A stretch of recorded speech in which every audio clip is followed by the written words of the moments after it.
Say hi. Hello. Say hi.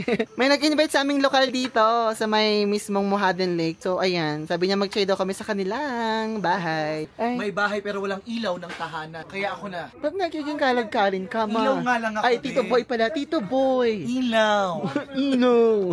He's a married. Why? I don't know. What do you like? Furqan, Pakistani, UK.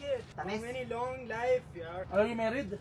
No, I Oh, don't. why you not married? What you like? Pakistani, UK, Indonesia. What do you want? Yeah, long life yan. Meron dapat mapasa mo yung tanong. Bakit ka?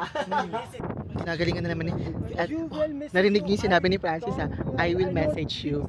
Ay, narinig niyo ha? Pakinggan niyo sa akin, narinig niya kay Francis ha, WhatsApp, ayan na naman siya sa mga atake niya. Umaatake na naman si Francis Candy eh. Ayaw niyang tumantan, talaga naman Francis. Business lang to, babe. Hoy! Sabi ko, tulungan kita. Charotera! Charotera ka! Real talk! Kaya kami sumama sa channel mo, sabi ni Francis, be, parang ang cute niya, tara. Oh.